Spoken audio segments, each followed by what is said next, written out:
My brother secretly took out a loan in my name. My parents told me to pay it off and stay quiet. But when I reported it as fraud, they gave me an ultimatum.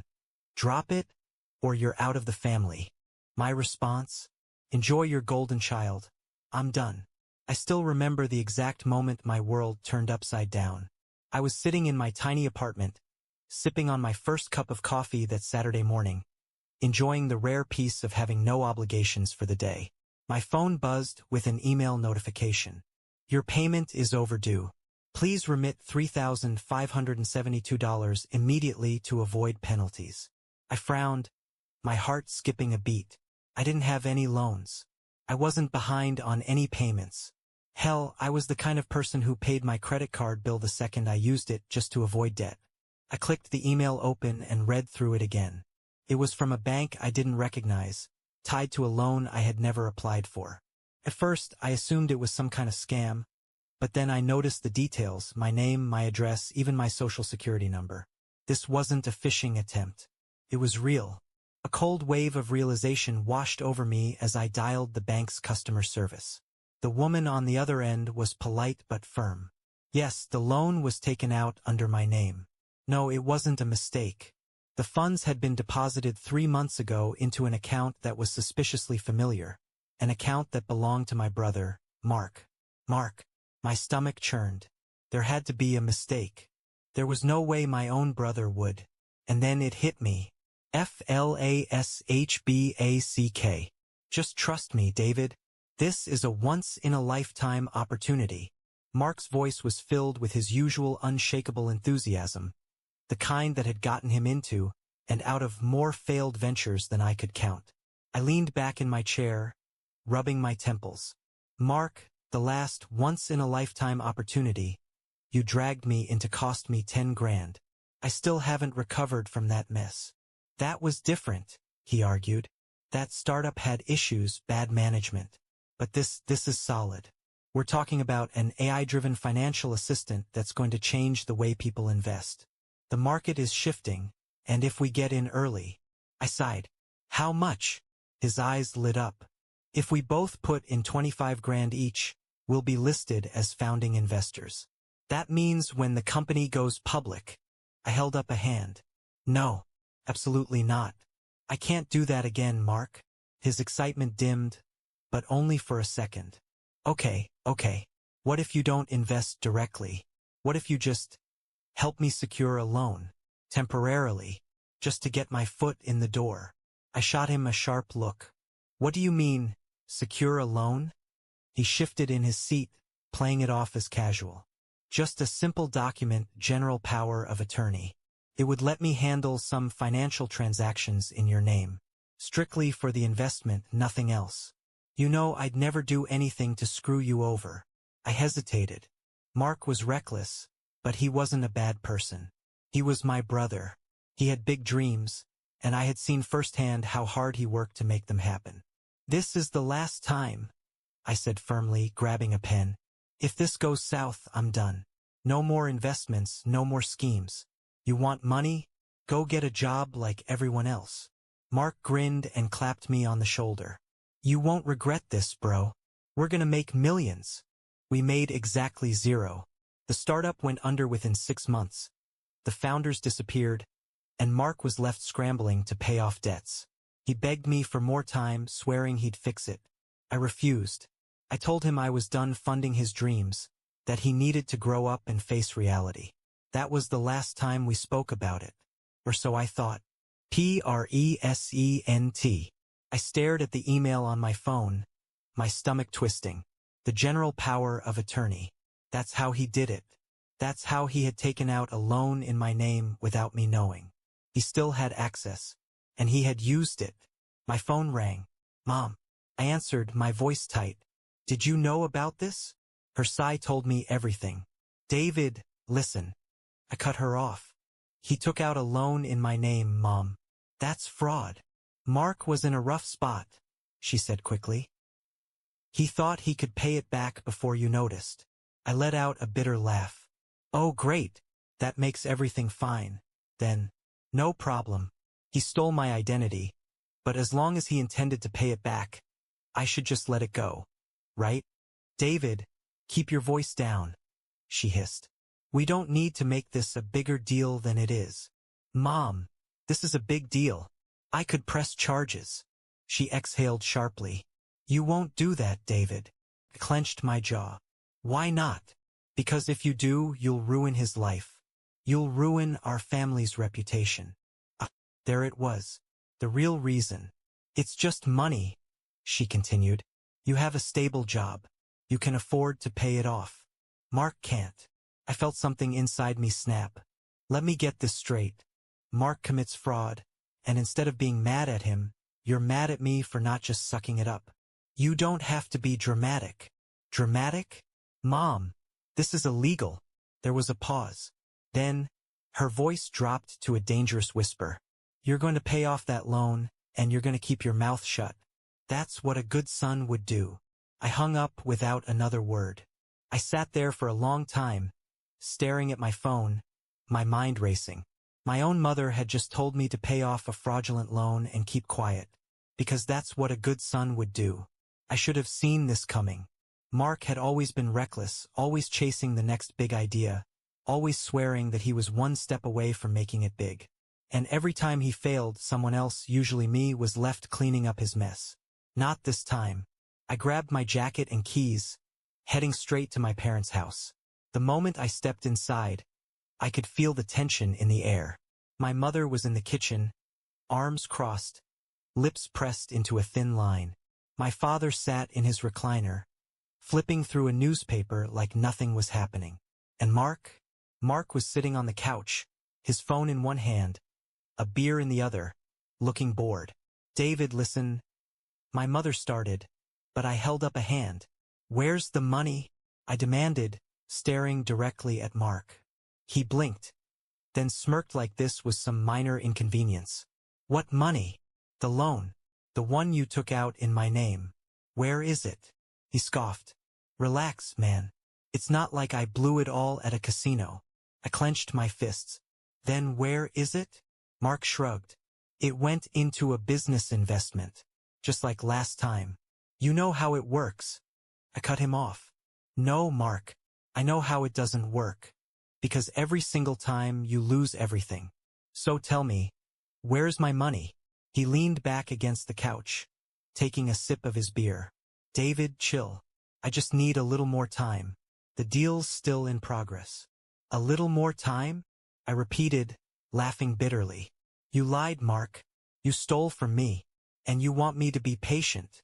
It's not like you're struggling, he muttered under his breath. I saw red. You think that because I work hard, because I have a stable job, that I'm just supposed to accept this? That it's my responsibility to fix your mistakes? David, lower your voice, my father said, finally looking up from his paper. We don't need to start a scene. I turned to him, incredulous. A scene? You think I'm making a scene? Dad, do you even hear yourselves? You're protecting a con artist just because he's your son. Newsflash. I'm your son too. Mark just made a mistake, my mother said, her voice laced with forced calm. It's not worth destroying the family over. I let out a hollow laugh. Destroying the family? That's rich. Mark destroyed this family years ago. But you keep pretending he's just a misunderstood genius. My brother scoffed. You've always been so dramatic. That was it. You know what? I said, my voice eerily calm. You fixed this yourself. Mark blinked. What? You heard me. This is your debt. Not mine. Not Mom and Dad's. Yours. You're gonna pay it back, or you're gonna deal with the consequences. My mother stiffened. David, please. I turned to her. No. You had your chance to do the right thing and you chose him. So now I choose me. Mark sat forward, his smirk finally fading. Whoa, whoa, whoa. What are you saying? I stepped closer. I'm saying that I'm not paying that loan. I'm calling the bank first thing Monday and reporting it as fraud. You can explain yourself to them. His face paled. David, come on. You don't want to do that. Actually, I said, grabbing my keys. I really, really do. Then I walked out, slamming the door behind me. I barely made it through the night without smashing something. My mind kept replaying the conversation. The way my parents had defended him like he was some helpless child. The audacity of it all. But nothing could have prepared me for what came next. The next morning, I drove straight to Mark's apartment. I wasn't going to wait around, I wanted answers. When he opened the door, he looked far too relaxed for someone who had just committed fraud. He was in sweatpants, sipping coffee, his phone in one hand. "David," he said, smirking. "You're up early." I pushed past him into the apartment. "We need to talk." He sighed dramatically, shutting the door. "Let me guess. About the loan?" I clenched my jaw. "Absolutely right about the loan. You stole from me, Mark. You took out a loan in my name and spent the money. You're going to fix this." He exhaled like he was already bored of the conversation. "Oh, come on. It's not that serious." I stepped closer. "Not that serious? You put me in debt without my consent. I've already contacted the bank. They're investigating." That's when it happened. Mark didn't panic. He didn't stutter or try to explain. Instead, he leaned against the kitchen counter and smiled. "Let them investigate," he said, taking a sip of coffee. I frowned. "What are you talking about?" He smiled, shaking his head as if I completely misunderstood the situation. David, David, you gave me power of attorney. Remember?" I froze. Mark saw my reaction and chuckled. "Oh, now you remember, huh? You signed over legal authority for me to handle financial transactions in your name. So technically, I didn't do anything wrong." My stomach turned to stone. "You abused that power, Mark." He shrugged. "Call it what you want. The fact is, I had legal permission to take out that loan. So go ahead, report it. See how far it gets you." I felt like the ground had been ripped out from under me. "Are you serious right now?" I asked, my voice deadly quiet. He smirked. "Look, I intended to pay it back. It's not my fault the investment didn't pan out." I could barely breathe. "So that's it? You're just gonna walk away from this? Let me deal with your debt." He spread his arms. "What debt? You took out the loan. The bank sees it as your responsibility." The arrogance, the smugness, the sheer audacity of it. For a moment, I just stared at him, realizing something I should have known a long time ago. Mark didn't just fail at life, he counted on other people to clean up after him. And now he was counting on me doing it again. But not this time. I stepped back, breathing deeply, forcing myself to stay calm. "You really think you're untouchable, don't you?" He grinned. "I know I am." I nodded slowly. "We'll see about that." Then I turned and walked out. Because if Mark thought I was going to roll over and accept this, he had another thing coming. I drove home gripping the wheel so tightly my knuckles turned white. Mark had just admitted everything, and yet he had no fear, no remorse. He truly believed he had outplayed me. But he had made one mistake. He underestimated just how done I was with him. The moment I got home, I pulled out every document I had. My old emails, the original power of attorney papers, every text he had sent me about that doomed investment. I started researching fraud cases, reading up on legal loopholes, and making a list of every possible way I could hold him accountable. This wasn't going to be like the other times. This time, Mark was going to learn. The next evening, I got the inevitable call. My mother. "David," she sighed the moment I picked up, already sounding exhausted. "We need to talk." "Do we?" I asked, keeping my voice neutral.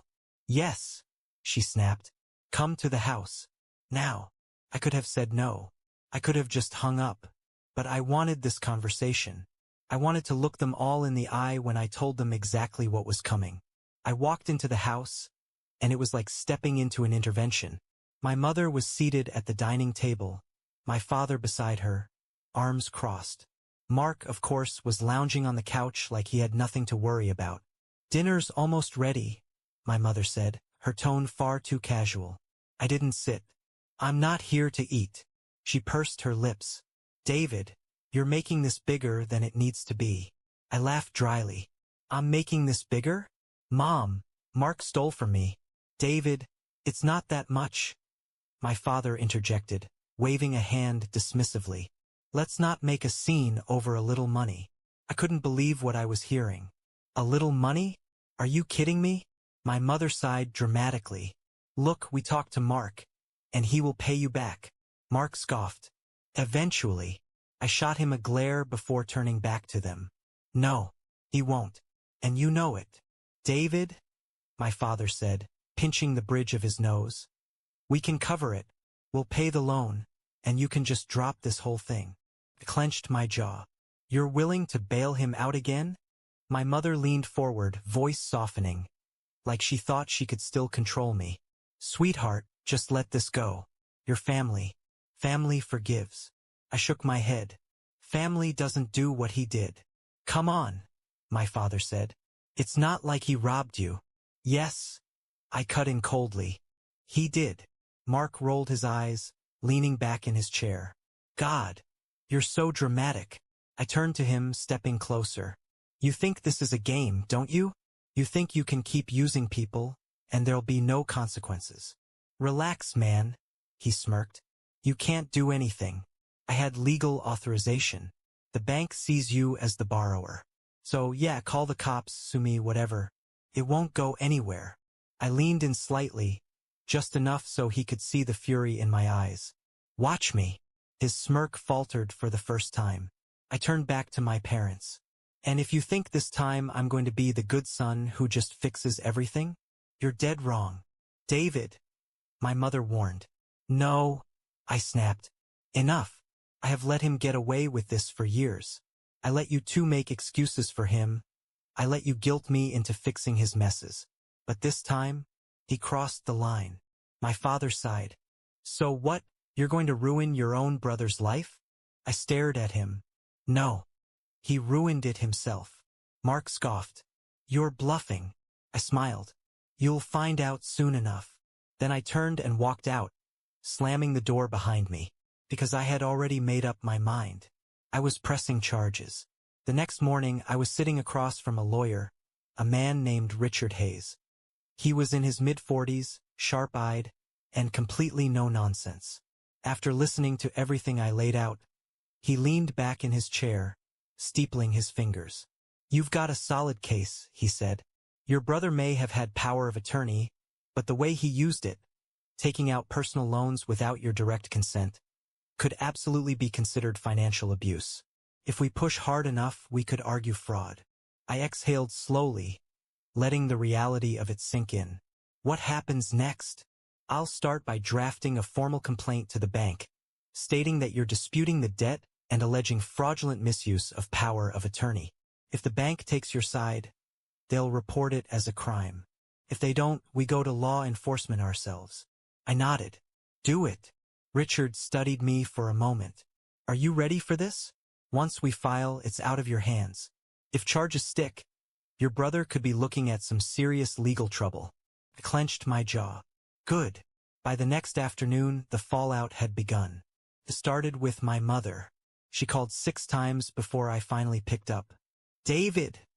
She screeched before I could even say hello. What did you do? I stayed calm. I filed a fraud report. Since Mark stole from me. He did not steal from you, she shrieked. You gave him permission. I sighed. I gave him permission to act in my best interest, not to take out a loan and blow the money on another failed get-rich-quick scheme. He was going to pay you back. I laughed bitterly. Oh yeah? With what money? Silence. Then she tried a different tactic. David, please. Think about what this will do to him. If the bank rules against him, they could involve the police. This could ruin his future. I felt a cold, detached kind of anger settle over me. Mom, he ruined his own future. Not me. I'm done saving him. David. I hung up. The next one to show up was my father. He came to my apartment unannounced that evening, knocking like a cop serving a warrant. I considered ignoring him, but eventually, I let him in. He didn't waste time. Son, this is a mistake. I folded my arms. No, Dad. The mistake was letting Mark get away with this crap for years. He sighed. The bank called your brother. They froze the loan, pending investigation. Good. You need to drop this, he said, his voice low and serious. If you don't, things are going to escalate. The bank could turn this into a full criminal case. Again. Good. He exhaled sharply, pinching the bridge of his nose. David, you're being stubborn. Mark isn't a bad person. I slammed my hand against the table, making him jump. Stop. My voice was like ice. Stop making excuses for him. He's a con artist. And I will make sure he faces consequences. My father gave me a hard look. You're really going to do this? Tear the family apart over money? I laughed bitterly. No, Dad. Mark tore this family apart the second he decided to screw me over and not feel an ounce of guilt about it. My father sighed, rubbing his temples. Fine. We'll pay off the loan. Just drop this before it gets worse. I shook my head. No. If you pay it off, he gets away with it again. He'll just do it to someone else next time. Maybe to you. His mouth tightened, but he had no response. I stepped forward. This isn't about the money. This is about him learning that he can't do this anymore. Silence stretched between us. Then my father's expression hardened. If you go through with this, he said slowly, you won't just lose Mark. You'll lose us too. I held his gaze. Then so be it. For the first time in my life, I saw something crack in his eyes, like he had never actually considered the possibility that I might walk away from them entirely. Get out, I said quietly. He hesitated for a moment, then turned and left without another word. That night I got a single text from Mark. You really think you won, huh? This isn't over. I stared at the screen, my jaw tightening. No, it wasn't over. But soon it would be, because I was finally done playing his game. The next few days were chaos. My phone didn't stop ringing, calls from my mother, my father, even a few relatives who had magically decided to care now that things were getting serious. I ignored most of them. Then the official letter arrived. The bank had finished its preliminary investigation. They had determined that Mark had misused the power of attorney for personal financial gain. The loan was frozen pending legal action, and they were forwarding the case to the authorities. I sat in silence for a long time, staring at the letter. It was happening. Mark was finally going to face real consequences. The next time I heard from him, it wasn't a text. It was a pounding on my front door. I opened it to find him standing there, breathing hard, eyes wild. He looked different, less cocky, more desperate. You think you've won? He spat the moment I stepped outside. You think you're so much better than me? I folded my arms. I don't think I'm better than you, Mark. I just know I'm not a criminal. He let out a bitter laugh. You're ruining my life over a little money. I narrowed my eyes. You stole from me, lied to me, and you don't even feel bad about it. I was gonna pay you back, he yelled. You didn't have to escalate it so much. You weren't going to pay me back, Mark? I said, my voice calm but firm. You were going to keep stalling, keep making excuses, keep hoping someone else would fix it for you, just like every other time. He clenched his fists. Mom and Dad are furious with you. They said if you don't drop this, you're out of the family. I exhaled slowly. Then I guess I'm out of the family. Mark's mouth opened, then closed. He looked genuinely thrown, like the idea had never even occurred to him. You're serious? He asked, his voice quieter. Completely. His expression twisted. You're such a jerk. You know that? I tilted my head. You stole from me, and I'm the selfish one? Mark scowled, then took a step closer. You're going to regret this. I smiled coldly. No, Mark. You are. And then I shut the door in his face. A week later, the real fallout began. Mark was officially under investigation for financial fraud. His bank accounts were frozen. His credit was ruined. The loan, now considered fraudulent, had been voided from my record, but it wasn't disappearing. Mark was responsible for it now. My parents called one last time. David. My mother's voice was thin, shaky. Please. He's facing real charges. They might arrest him. I didn't say anything. He's your brother, she pleaded. We're your family. I took a slow breath. No, Mom. You made your choice. You chose him. And now you can live with that. There was a long silence. Then, in a small, broken voice, She whispered. So that's it. That's it. I hung up. Mark took the plea deal. Avoided jail time but ended up in massive debt, with a black mark on his record that would follow him for years. He never spoke to me again. My parents? They tried at first. But when they realized I wasn't coming back, wasn't caving, they eventually stopped calling. It should have hurt. Didn't. Because for the first time in my life, I was free, and I was never looking back.